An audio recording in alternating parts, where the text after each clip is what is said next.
আমরা তার ছাত্র হওয়ার জন্য এখানে আসি নাই মাননীয় স্পিকার। Yes, I withdraw. অপমান নিয়ে আমাদের এখানে বসার কোনো প্রশ্নই ওঠে না মাননীয় মাননীয় স্পিকার। এটা অশোভন, এটা অশোভন। শাহবাগ স্কোয়ারে বক্তৃতা দিয়ে পার্লামেন্টে বক্তৃতা দিয়ে এক কথা না। প্রথম কথা হচ্ছে নির্ধারিত আমি কাউকে উদ্দেশ্য করে বলি নাই। আমি কাউকে বললেন আমি তো আপনারা কথা বলার সময় কথা বলি নাই। মাননীয় স্পিকার, আমি আপনার শেল্টার চাচ্ছি। মাননীয় বিরোধী দলীয় সদস্যবৃন্দ, আপনারা অনুগ্রহ করে স্বরাষ্ট্রমন্ত্রীর বক্তব্য শুনবেন।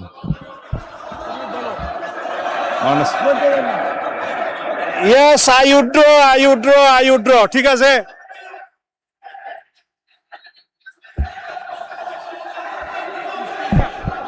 মাননীয় স্পিকার, অনুগ্রহ করে বসুন, স্বরাষ্ট্রমন্ত্রীর বক্তব্য শুনুন। মাননীয় স্পিকার, মাননীয় সদস্যবৃন্দ, অপেক্ষা করুন।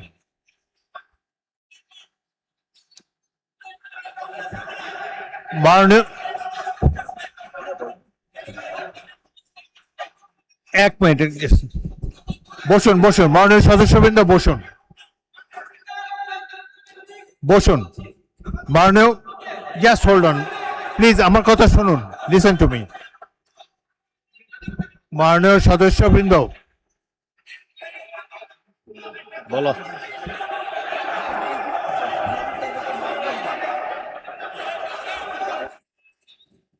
হয়েছে তো, অনেকক্ষণ বলেছেন। এখন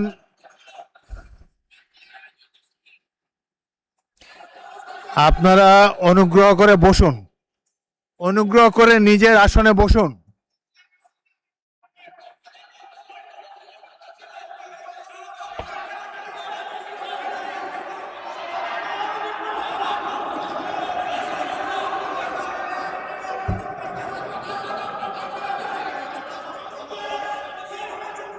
মাননীয় সংসদ সদস্যবৃন্দ,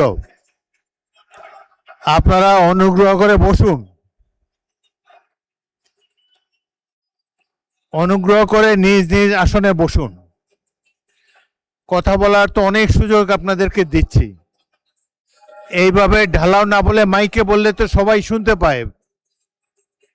আপনাদেরকে সুযোগ দেওয়া হবে, যখন সুযোগ পাবেন মাইকে বলবেন। আরেকটি কথা আমি বলতে চাই, যেখানে আপনাদের বিরোধী দলের চিফ হুইপ দাঁড়িয়েছে, সামনের সারির সদস্যবৃন্দ দাঁড়িয়েছে, তখন অনুগ্রহ করে পিছনের সারি থেকে বক্তব্য দেবেন না। আপনাদের নেতারা কি বলে সেটা শোনার চেষ্টা করবেন। একটু ধৈর্য ধরে অপেক্ষা করুন, প্রচুর সুযোগ আছে আপনাদের জন্য। এই সংসদে বক্তব্য দেওয়ার প্রচুর সুযোগ আছে, আপনারা নিশ্চয়ই লক্ষ্য করেছেন। এটা তো আওয়ামী লীগের আমল না, এখানে আপনারা ইচ্ছা মতো সরকারকে ক্রিটিসাইজ করতে পারছেন। আরেকটি,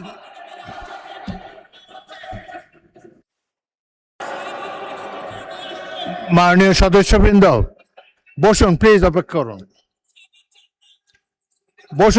বসুন।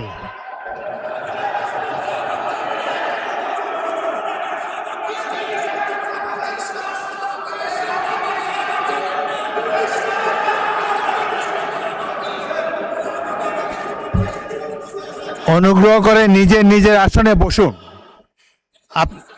আপনাদেরকে বারবার অনুরোধ করছি,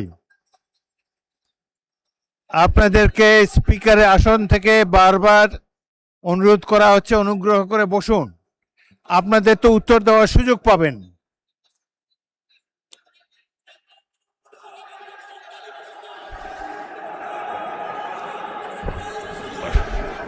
শোনেন,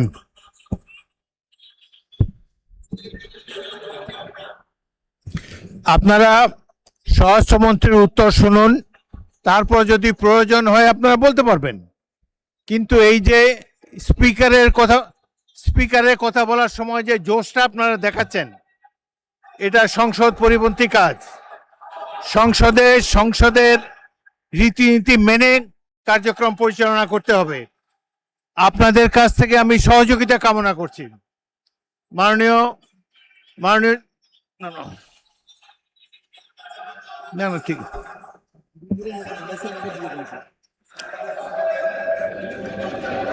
আপনার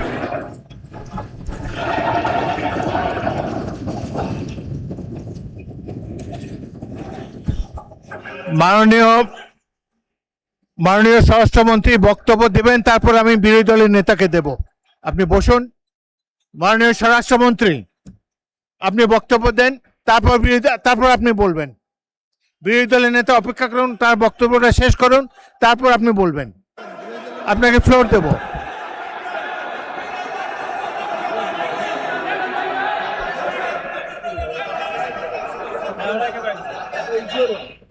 মাননীয় সদস্যবৃন্দ, প্রশ্ন উত্তরের সময় একজন মন্ত্রীকে যদি উত্তর দিতেই আপনারা না দেন, উত্তর উনি দিন, তারপরে যদি উত্তর পছন্দ না হয় আমি বিরোধী দলের নেতাকে মাইক দেব।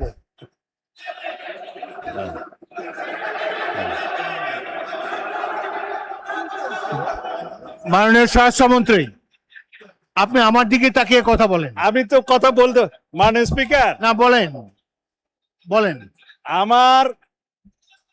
আমার যে শব্দ চয়নে তাদের আপত্তি আমি ভাই শুনলাম, সংক্ষেপে বলেন, সংক্ষেপে বলেন। সেইটার Don't take জবাব তো আমি too much দিতে time. পারবো। আপনি জবাব আমি দেন। মিন করেছি এটা জাতীয় সংসদ, মাননীয় সদস্য সারাদিন দাঁড়ায় থাকতে পারবেন, আমিও দাঁড়ায় থাকি। মাননীয় স্বরাষ্ট্রমন্ত্রী, হ্যাঁ, মাননীয় স্বরাষ্ট্রমন্ত্রী, আপনি প্রশ্নের উত্তর দেন, মাননীয় আর তাদের স্পিকার, দিকে তাকায় বক্তব্য দেবেন। আপনি যদি আমাকে কথা address না করে বলেন। বলতে দেন তাহলে কিসের বাক স্বাধীনতা? আপনি আমাকে অ্যাড্রেস করেন, বলেন। না, আমি আপনার দিকেই তাকিয়ে কথা হ্যাঁ, বলছি। বলেন, সংক্ষেপে মাননীয় বলেন। স্পিকার, আমাদের এখানে প্রশ্ন যেমন স্পেসিফিক করতে হয়, এই সংসদে সম্পূরক প্রশ্নও একই রকম করতে হবে। আমি যদি কথা নাই বলতে পারলাম, এটাই যদি ডেমোক্রেসি আপনি হয়, উত্তর দেন, মাননীয় আমি সদস্য, কি উত্তর দেন। শুনতাম? কেউ তো শুনছেন। আপনি উত্তর দেন, প্রশ্ন যে করেছে তার তুমি- উত্তর দেন। প্রথমে বলেছেন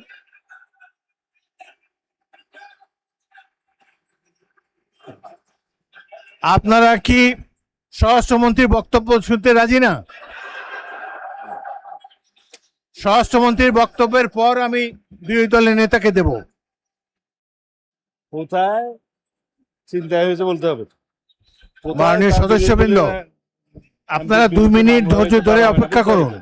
আসমানের উপর কথা জুড়ে দিতে হবে না। মাননীয় স্বরাষ্ট্রমন্ত্রী, আপনি জবাব দেন। মাননীয় স্পিকার, নূতন কোথায় বিরোধী দলীয় কোন এমপির মামলায় আসামি গ্রেপ্তার হয় না সেটা স্পেসিফিক প্রশ্ন দরকার, বলেন, তারপর বলেন। এবং কোথায় ছিনতাই হয়েছে আসামি গ্রেপ্তার হয় নাই সেটার স্পেসিফিক বর্ণনা দরকার। শুধু হাওয়াই ভাবে যদি বলা হয়, আমভাবে যদি বলা হয় যে এই সমস্ত হচ্ছে, প্রতিকার কি? বিরোধী দল এমপির উপর হামলা হচ্ছে, প্রতিকার কি? স্পেসিফিক কোশ্চেন করতে হবে। সেই জন্য বলছি এটা মহান জাতীয় সংসদ, বাইরের বক্তৃতা এখানে চলে না। ওকে, ধন্যবাদ। স্পেসিফিক প্রশ্ন করতে হবে, ধন্যবাদ মাননীয় specific স্বরাষ্ট্রমন্ত্রী। উত্তর দিতে হবে। মাননীয় That was my intention. Enough. Thank মাননীয় বিরোধী দলের নেতা,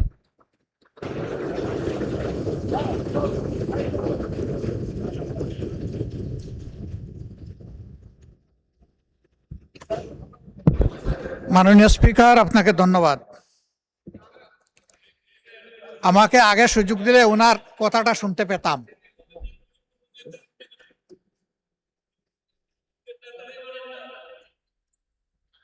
বক্তব্য কি আপনি দিবেন না আমি দেব? মাননীয় স্পিকার, এটা অশোভন, এটা অশোভন। আমার বক্তব্যের সময় যদি এইভাবে কমেন্টস করা হয় তাহলে আমার এখানে দাঁড়ানোর প্রয়োজন নেই। বলেন। মাননীয় বিরোধী দলের নেতা, বলুন, আপনার বক্তব্য বলুন। আপনি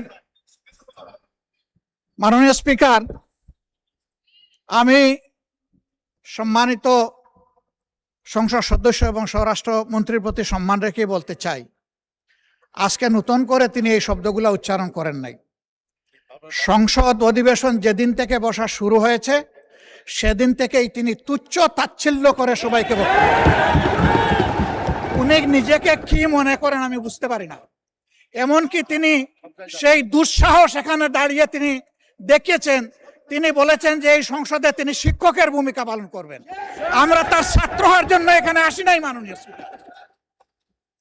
শিক্ষকতা করতে হলে তিনি একটা ইউনিভার্সিটি খুলুন, ওখানে যার পছন্দ গিয়ে ভর্তি হবে, ওনার লেকচার শুনবে। আজকে একই বক্তব্যে দুইবার উনি অ্যাটাক করে ফেললেন। আমার সঙ্গীরা তো মনে করে, আমি নিজেও মনে করি যে এইটা কালচারাল না, এইটা পার্লামেন্টারিয়ান ফেসিজম, এটা হওয়া উচিত না। উনি এই পল্টন আজকে নতুন করে বলেন নাই, হিট দিয়ে কথা বলেন নাই। আজকে আমি সুস্পষ্টভাবে দায়িত্ব নিয়ে বলছি, এই পার্লামেন্টের সৌন্দর্য বিধানের জন্য উনাকে দুঃখ প্রকাশ করতে হবে এবং উনার বক্তব্য সংসদের এই কার্যপ্রণালী থেকে এক্সপান্স করতে হবে। যদি এইটুকু করে আমরা বসবো, না হইলে এখানে বসা অপমান নিয়ে আমাদের এখানে বসার কোনো প্রশ্নই উঠে না। আপনাকে ধন্যবাদ।